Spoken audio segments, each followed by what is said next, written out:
शादी करने की बात ये अकेला बंदा है।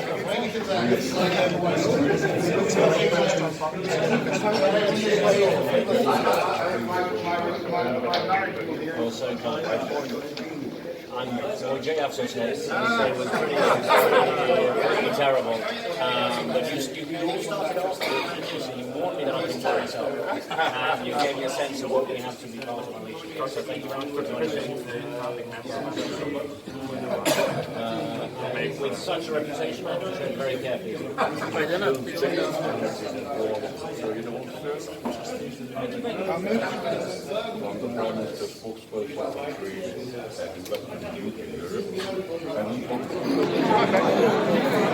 ये शाम को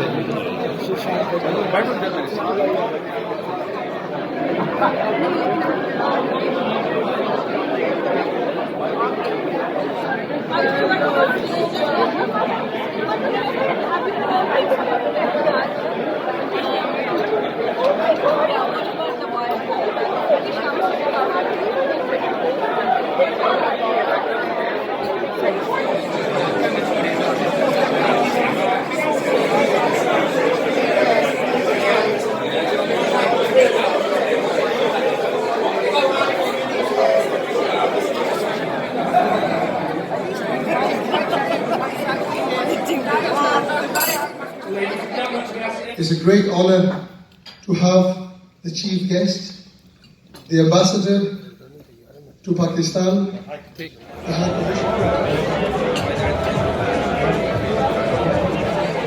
You say watch out for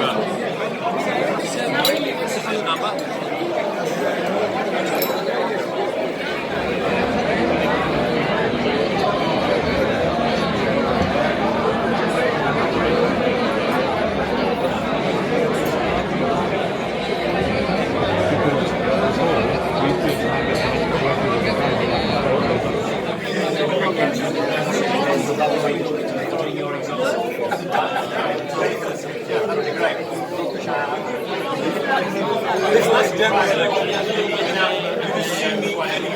Last summer, and I have seen in that time the enormous force of energy you bring to what you do.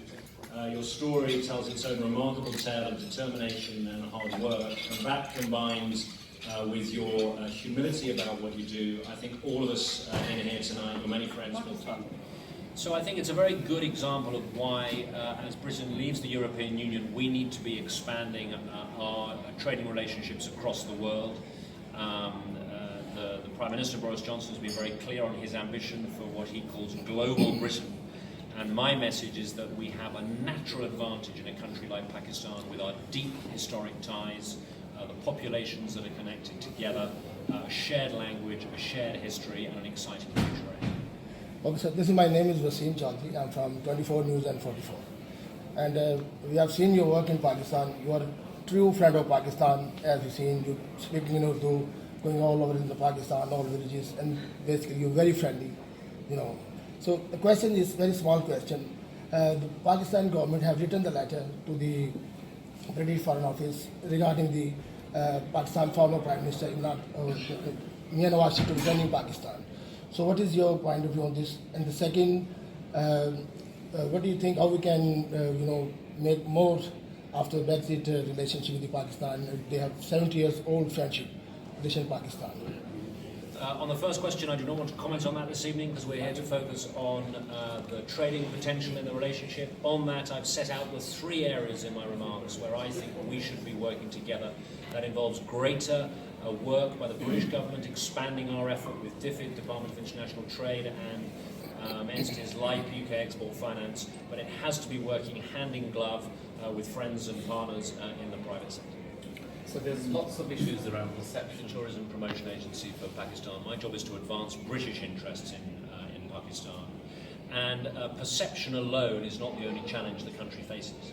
But I do agree with Prime Minister Imran Khan that I think many perceptions of the country are misplaced, and that is why in the things that I control, issues like our travel advice, I think I have a responsibility to be clear in the advice I am offering. And that is why, to the previous question, I am also making no apologies for being active in the country, for traveling around, for visiting, everything that it has to offer, and showing by my actions that I think there is much more we can do. Now, Bashir, I just want to know about the immigration policy at the moment. There was a lot of difficulties in immigration policy. Are you going to change the immigration policy in the future? Or If you don't mind, sir, you speak very good English, and then you speak Urdu as well. So seeing you in the Pakistan, going to say. मैंने उर्दू बहुत खराब है, so we'll stay in English, please. So on immigration, there are 2 points. The Prime Minister Boris Johnson has announced a broader, points-based approach to our migration system, and details of that will be released by the Home Office with a full consultation in due course. For the existing contact between the 2 countries, we have about 400,000 visitors from the UK to Pakistan a year.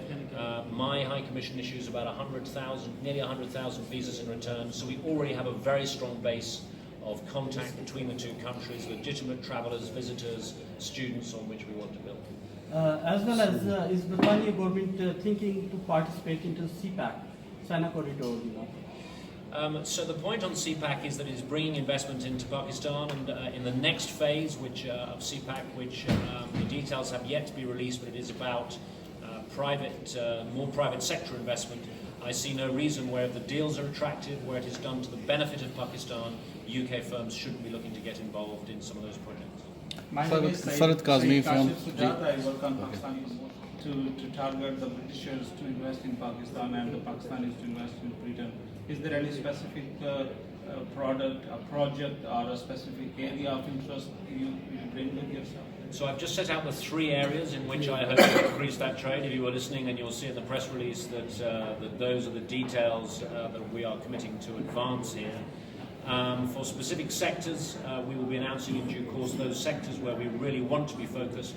And as I said just here in the last 2 days, we've heard details of 2 significant trade missions that we hope will be coming to Pakistan. One is led, if I may, by our host later this year, Anil Mussarat, and the other will be led by the Mayor of Greater Manchester, Andy Burnham, about this time next year. So these are exciting new initiatives that I hope everyone will join and get behind. Farad Kazmi last 2 questions, please. Farad Kazmi from Art News.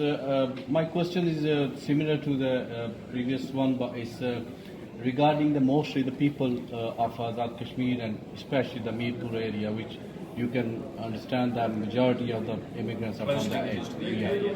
So the issue I'm asking you about to clarify our your answer is because mostly the people are applying for the visa on the basis of their relatives here or other reasons or family reasons. They get higher rate of rejection.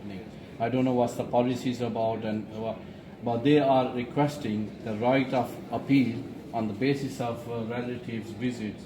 Should be, So there has been no change to our visa policy. It is a very clear policy. It is rigorous, and I make no apologies for it.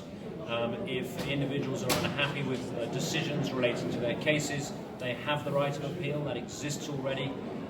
We have an extremely efficient and good visa service. As I said, we issue nearly 100,000 visas a year, and if people want to appeal on the grounds of that, they have all the facility to do so. Last question. My question is, as the High Commissioner, what's your views on the current Pakistani government? My job is not to support or oppose the Pakistani government. It's for the Pakistani people to do that. My job is to work with whomever the Pakistani people elect to further advance British interests. Thank you all very much. I hope you enjoy your evening. Thank you. Thank you very much. आपने उनको नहीं बोला